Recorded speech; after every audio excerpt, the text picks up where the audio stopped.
Hay una noche que divide la historia en dos mitades. No el 1 de enero de ningún año, no el momento en que Alejandro cruzó el Helesponto, ni el día en que César cruzó el Rubicón.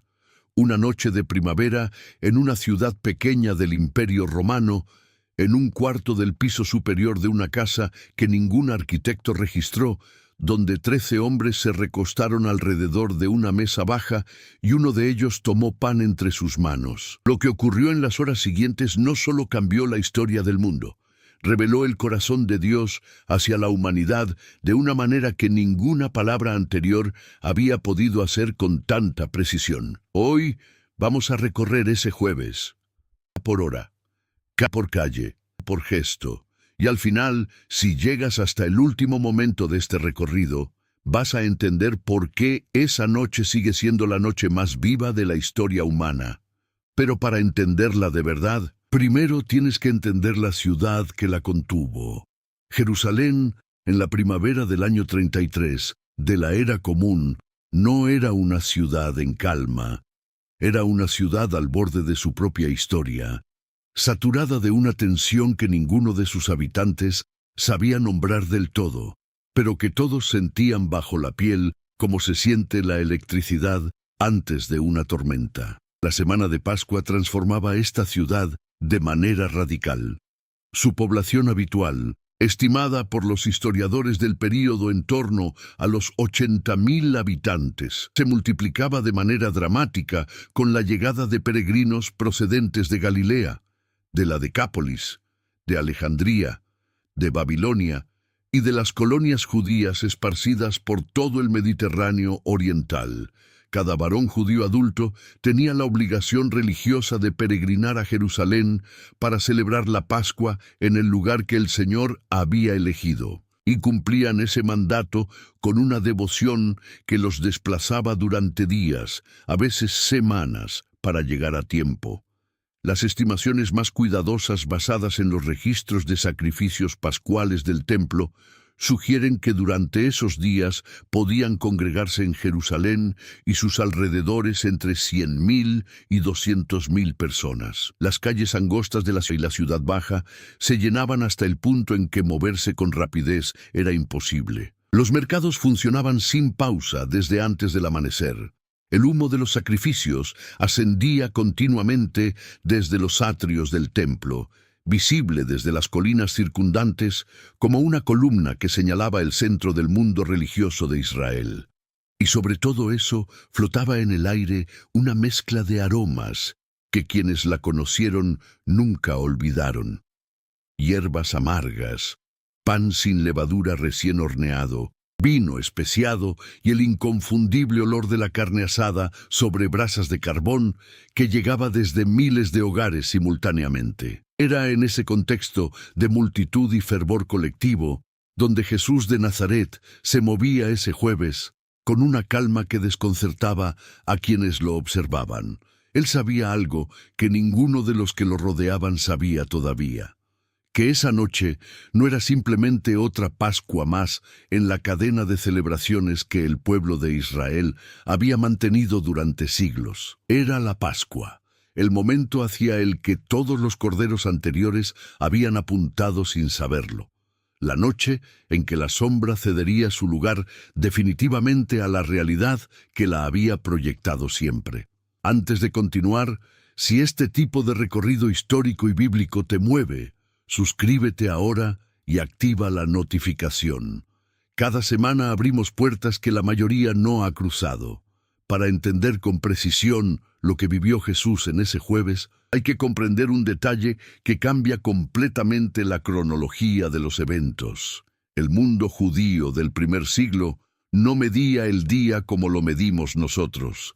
El día hebreo no comenzaba al atardecer, con la aparición de las primeras estrellas en el horizonte. Esto significa que el jueves de Pascua que vivió Jesús comenzó en realidad cuando el sol se ocultó el miércoles, y fue en esas primeras horas de oscuridad, en la transición entre el cuarto y el quinto día de la semana, según el cómputo hebreo, donde se desarrolló la cena que cambiaría la historia de la fe para siempre.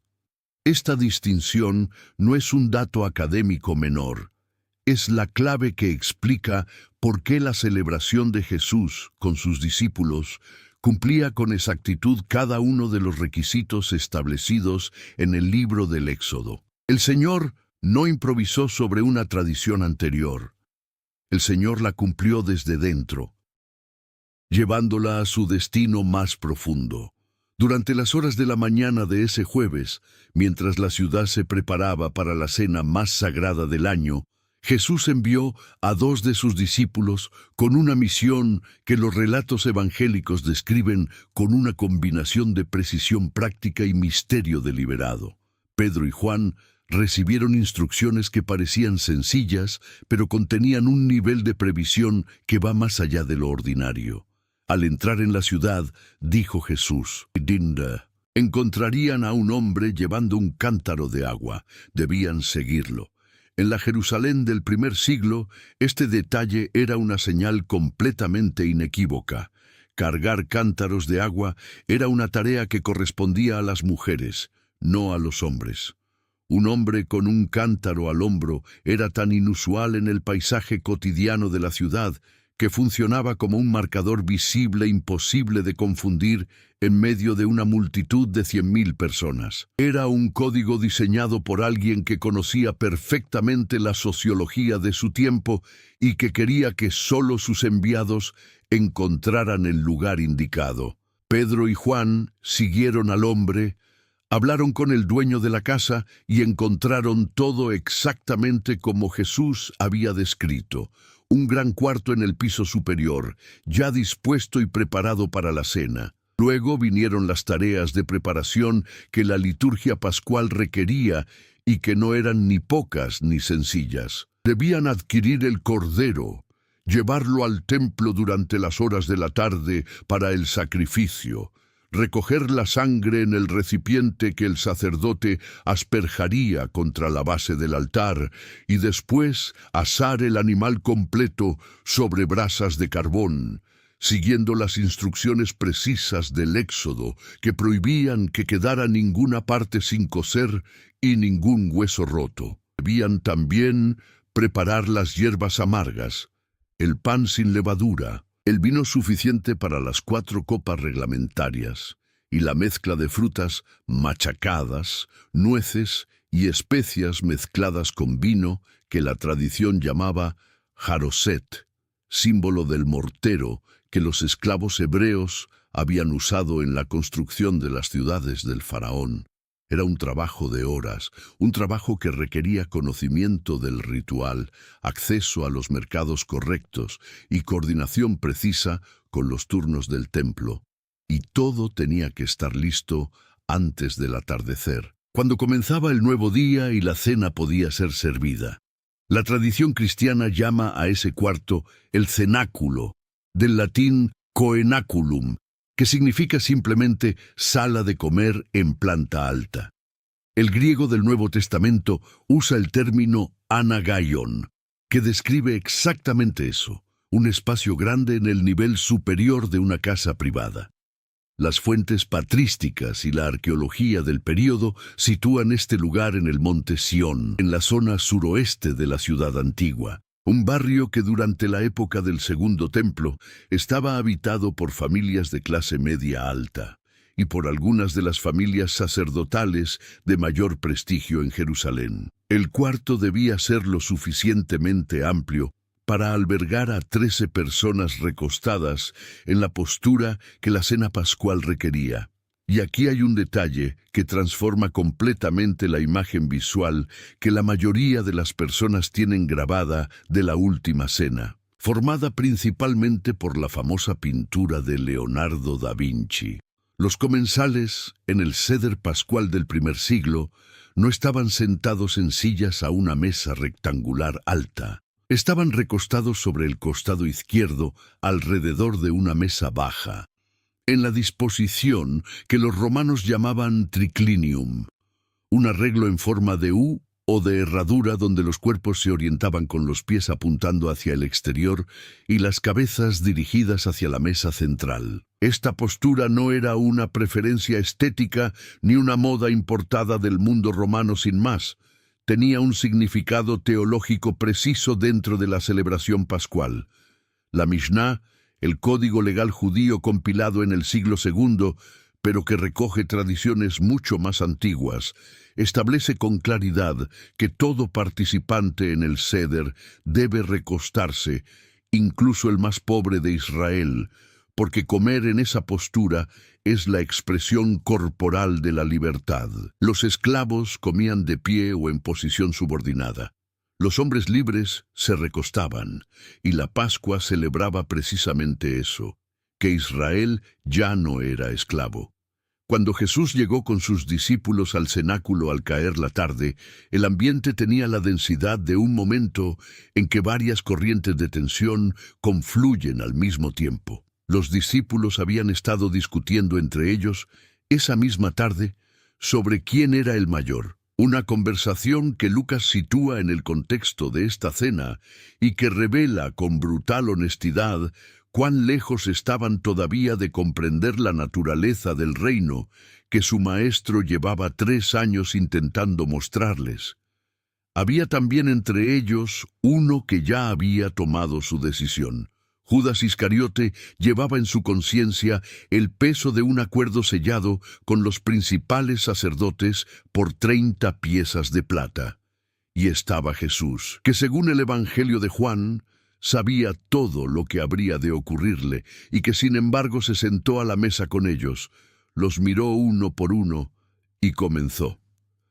Lo primero que ocurrió esa noche no fue una palabra, sino un gesto. Y fue un gesto que sacudió la sala con la fuerza de algo completamente inesperado. El Evangelio de Juan, el único de los 4 que registra este episodio, lo introduce con un versículo de una densidad teológica extraordinaria.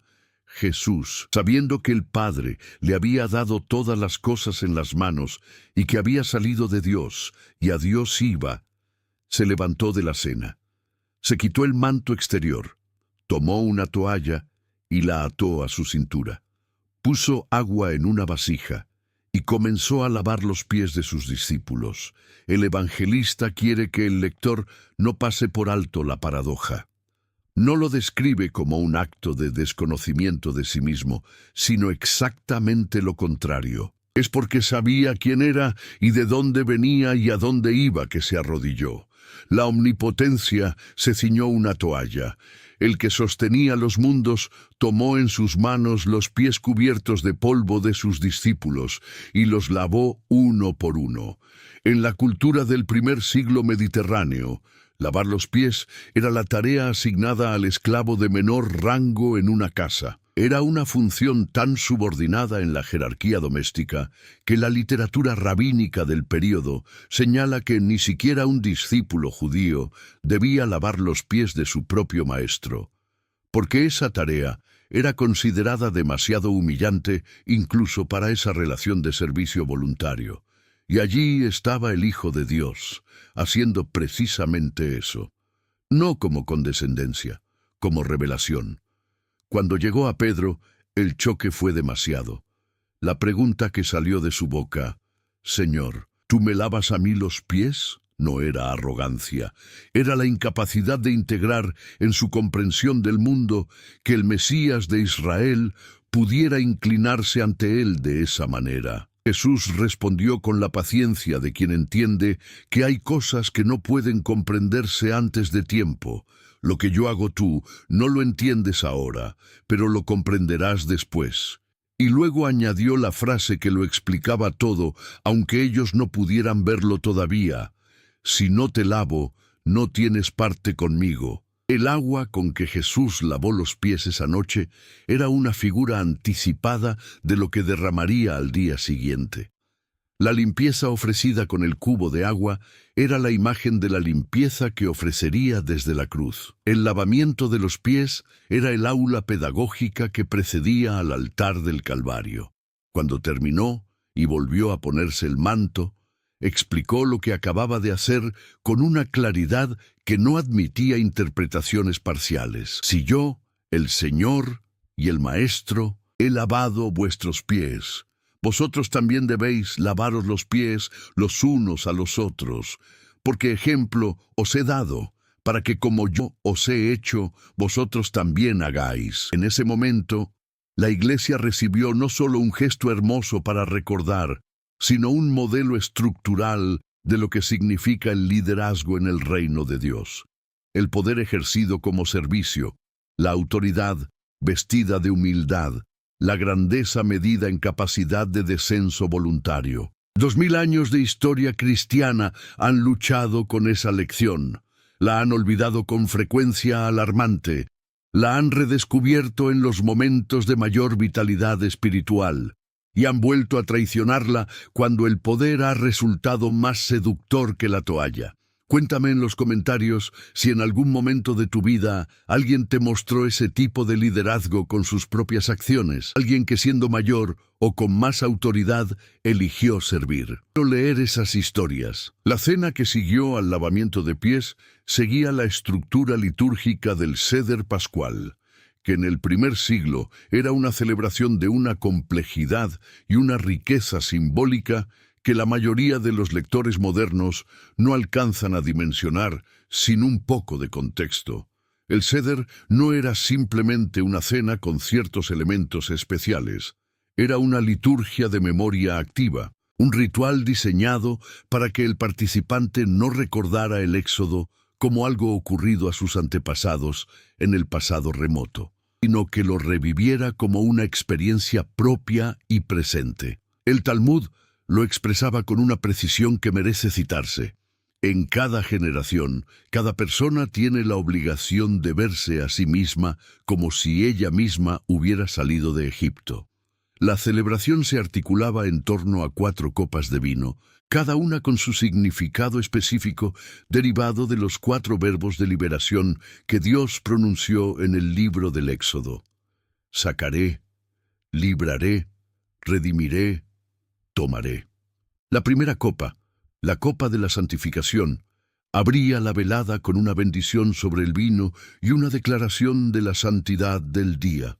Le seguía la distribución de hierbas amargas mojadas en agua salada, recordando las lágrimas del cautiverio en Egipto. Luego venía la narración de la Agadá, el relato del Éxodo con sus preguntas rituales y sus respuestas, sus explicaciones de los símbolos, sus cánticos de gratitud. La segunda copa se bebía al final de esa narración, seguida de la primera parte del Jalel, los Salmos 113 y 114. Después venía la comida principal, el cordero asado, el pan sin levadura, las hierbas amargas, el jaroset, y tras la comida, la tercera copa, llamada la copa de la redención o copa de la bendición, cerraba el banquete con acción de gracias. Finalmente, la cuarta copa y la segunda parte del Jalel, los salmos del 115 al 118, concluían la liturgia.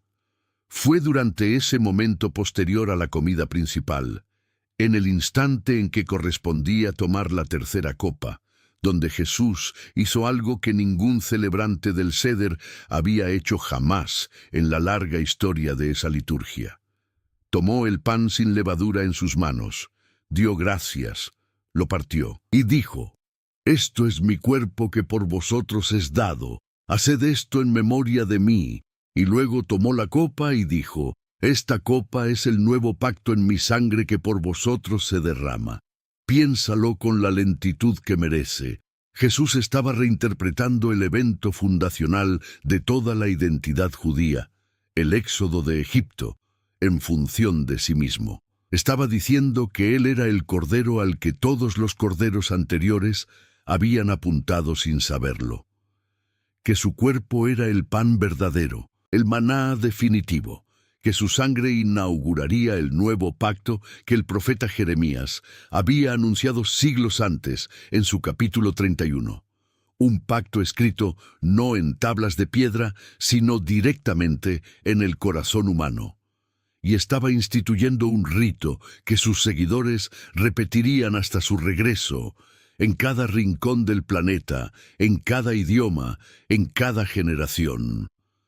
El apóstol Pablo, escribiendo a la iglesia de Corinto aproximadamente 20 años después de esa noche, recogió esta tradición con las palabras que los estudiosos reconocen como uno de los textos litúrgicos más antiguos del canon cristiano, transmitido oralmente en las comunidades antes incluso de que los evangelios fueran escritos. Porque yo recibí del Señor lo que también os he enseñado, que el Señor Jesús, la noche que fue entregado, tomó pan y habiendo dado gracias, lo partió y dijo: Tomad, comed, esto es mi cuerpo, que por vosotros es partido. Haced esto en memoria de mí. Asimismo tomó también la copa después de haber cenado, diciendo: Esta copa es el nuevo pacto en mi sangre.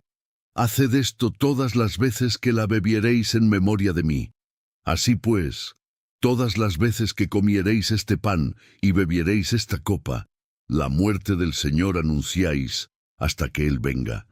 Esa última frase, hasta que Él venga, es de una densidad extraordinaria. La cena del Señor no es solo memoria del pasado, es también anticipación del futuro. Es el punto en que el pasado de la redención y el futuro del reino se encuentran en el presente de la fe. Cada vez que la comunidad cristiana parte el pan y bebe la copa, está parada en ese cruce de tiempos, mirando hacia atrás al cenáculo y mirando hacia adelante al banquete del Cordero que el Apocalipsis anuncia en su capítulo 19. También, en el transcurso de esa misma cena, ocurrió la revelación más perturbadora de la noche. Juan registra el momento con brevedad devastadora. Jesús se turbó en espíritu y declaró: De cierto os digo que uno de vosotros me va a entregar. La consternación fue inmediata. Los discípulos comenzaron a mirarse unos a otros sin saber de quién hablaba. Pedro hizo señas a Juan, recostado junto a Jesús en el lugar de mayor cercanía, para que preguntara de quién se trataba. Juan, con la intimidad que sólo esa disposición física permitía, se recostó sobre el pecho de Jesús y preguntó en voz baja: Señor, ¿quién es? La respuesta vino en código, un gesto del protocolo del banquete oriental que tenía un significado preciso para cualquier observador de esa cultura. A quien yo diere el pan mojado. Y tomó un trozo de pan, lo mojó en el plato y se lo dio a Judas Iscariote.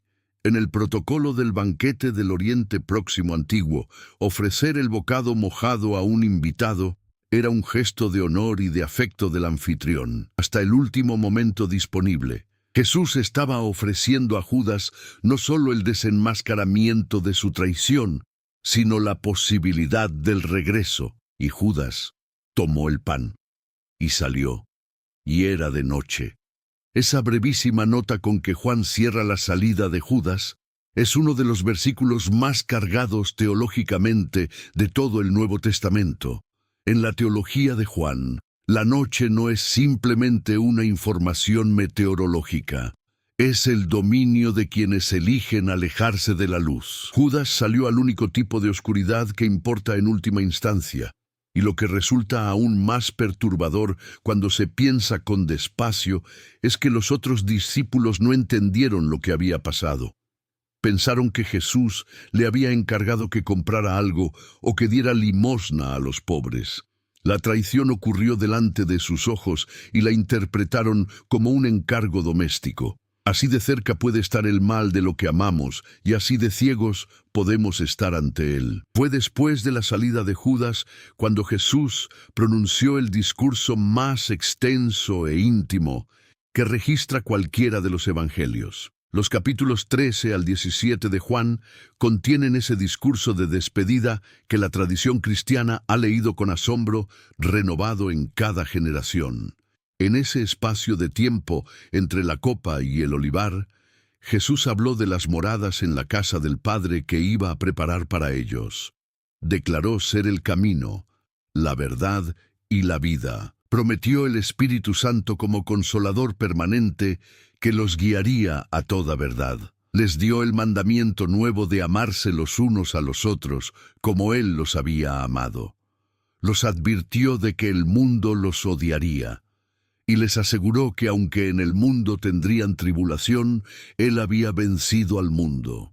Y luego, en el capítulo 17, antes de salir al huerto, elevó al Padre la oración que los teólogos han llamado la oración sacerdotal de Cristo. Una conversación entre el Hijo y el Padre que los discípulos escucharon como testigos de algo que ocurría entre dos personas que compartían una intimidad que ningún lenguaje humano puede describir del todo. Padre, la hora ha llegado. Glorifica a tu Hijo para que también tu Hijo te glorifique a ti. Y más adelante, no ruego solo por estos, sino también por los que han de creer en mí, por la palabra de ellos. Detente aquí. Esa frase incluye a todo creyente que ha llegado a la fe a través de la cadena de testimonio que comenzó en ese cuarto. Te incluye a ti. En el cenáculo, en ese jueves santo de hace 20 siglos, Jesús estaba orando por ti personalmente, no como abstracción ni como categoría teológica, como la persona específica que eres, en el tiempo específico en que vives, con la fe específica que has depositado en Él a través de todos los que testificaron antes de que llegaras a la fe. La extensión de ese amor resulta difícil de sostener emocionalmente cuando se la mira de frente. Jesús, en su última noche de libertad, en las horas que precedían al sufrimiento más profundo imaginable, eligió invertir sus energías finales en orar por los que todavía no habían nacido, por los que creerían siglos después en lenguas que aún no existían. ¿Hubo alguna vez en tu vida un momento en que sentiste que el cielo te sostenía en algo demasiado grande para tus fuerzas? Cuéntamelo en los comentarios. Esta comunidad necesita escuchar esas historias. Cuando la cena terminó, la liturgia del Seder concluía con el canto del Jalel. Mateo y Marcos lo mencionan con una brevedad que oculta la magnitud de lo que están describiendo. Y cuando hubieron cantado el himno, salieron al monte de los olivos. El himno era la segunda parte del Jalel, los salmos del 115 al 118, 13 voces, algunas ya entrecortadas por la emoción, cantando en arameo las palabras del Salmo 118, entre ellas este versículo que en ese contexto específico debió resonar con una intensidad imposible de describir. La piedra que desecharon los edificadores ha venido a ser cabeza del ángulo. Y este otro, este es el día que hizo el Señor, nos gozaremos y alegraremos en él. Jesús cantó ese salmo sabiendo que al día siguiente sería esa piedra rechazada. Cantó ese salmo sabiendo que el día que el Señor había hecho era precisamente el que se acercaba con cada hora que pasaba. Y cantó, porque la obediencia perfecta incluía alabar al Padre incluso en la víspera del altar. Salir del cenáculo, la noche de Jerusalén los envolvió. Descendieron por las calles empedradas de la ciudad alta, cruzaron el valle del Cedrón y comenzaron a ascender la ladera del Monte de los Olivos hacia un lugar que los evangelios llaman Getsemaní, una palabra aramea que significa prensa de aceite. Era una zona de olivares conocida por Jesús y sus discípulos. Juan especifica que él había ido muchas veces allí con ellos. Era un lugar de oración familiar, de retiro deliberado. Por esa misma razón, era también el lugar que Judas sabía exactamente dónde encontrar. Lo que ocurrió en Getsemaní es uno de los episodios más desconcertantes y más profundos de toda la literatura del Nuevo Testamento. Jesús separó a Pedro, Santiago y Juan del resto del grupo y los llevó más adentro del huerto. Luego les dijo algo que debió paralizarlos. Mi alma está muy triste hasta la muerte. Quedaos aquí y velad conmigo. Y se alejó a una distancia de ellos para orar. Lucas, que los estudiosos identifican como médico y cuya escritura muestra la precisión de alguien entrenado en la observación clínica, añade un detalle que la medicina ha estudiado durante siglos. Era su sudor como grandes gotas de sangre que caían hasta la tierra. El fenómeno descrito, conocido en la literatura médica moderna como hematidrosis, se produce en situaciones de estrés fisiológico extremo cuando los capilares que rodean las glándulas sudoríparas se rompen bajo la presión y mezclan sangre con sudor. Es clínicamente reconocido como posible, aunque extraordinariamente raro. Lucas no estaba escribiendo metáfora. Estaba describiendo lo que el cuerpo de Jesús experimentaba bajo un peso que excedía cualquier parámetro ordinario del sufrimiento humano, porque lo que pesaba sobre él en ese huerto no era simplemente el temor a la muerte física. Los mártires de Israel habían afrontado la muerte con una serenidad que sus propios verdugos no podían comprender. Lo que Jesús estaba anticipando en Getsemaní era algo de una naturaleza radicalmente distinta: cargar con la totalidad del pecado humano, ser hecho maldición por amor, experimentar la separación del Padre que el pecado produce, beber la copa de la ira santa de Dios contra todo lo que destruye a la humanidad que Él amaba. Y en ese peso, desde el suelo del huerto, con las rodillas sobre la tierra húmeda de primavera, oró: Padre mío, si es posible, pase de mí esta copa, pero no sea como yo quiero, sino como tú. En esa oración está condensada toda la teología de la salvación. Es la oración del Hijo perfecto que en su humanidad tiembla ante lo que se acerca, y que en su obediencia perfecta se entrega sin reserva a la voluntad del Padre. Es el anti-Edén, donde Adán dijo no a Dios para seguir su propia voluntad. El segundo Adán dijo sí a Dios, aunque su humanidad temblara ante el precio. 3 veces fue a orar Jesús esa noche, y 3 veces encontró dormidos a los discípulos que había pedido que velaran con él. No los reprendió con dureza. Con una mezcla de comprensión y de melancolía, dijo a Pedro, el mismo que horas antes había prometido morir antes de negarlo: el espíritu a la verdad está dispuesto, pero la carne es débil. Hay una ternura en esa frase que resulta difícil de sostener. Jesús no tenía ilusiones sobre la debilidad humana. Conocía a sus discípulos con una lucidez completa y los amaba con esa misma lucidez. Lucas añade un detalle que el cielo no quería que quedara fuera del relato. Entre una oración y la siguiente, un ángel vino a Jesús y lo fortaleció. El cielo no estaba ausente de Getsemaní, estaba mirando, estaba participando a su manera, sosteniendo al que sostenía el mundo mientras el mundo dormía a unos metros de distancia. La llegada de Judas al huerto puso fin a la noche de oración. Llegó con una multitud armada, enviada por los principales sacerdotes, portando antorchas y espadas, dispuesta a efectuar un arresto que sus organizadores querían hacer con la mayor discreción posible, lejos de las multitudes que podían reaccionar de manera impredecible. Judas les había dado una señal: se acercaría a Jesús y los saludaría con el beso habitual de respeto entre discípulos y maestros. Y así lo hizo. Se acercó y dijo: «Salve, maestro», y lo besó. La respuesta de Jesús fue una vez más desconcertante en su gentileza. «Amigo, ¿a qué has venido?» Amigo.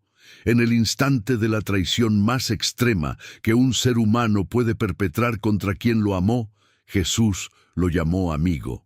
Pedro, con la impulsividad que lo caracterizaba, sacó una espada y cortó la oreja derecha de uno de los siervos del sumo sacerdote.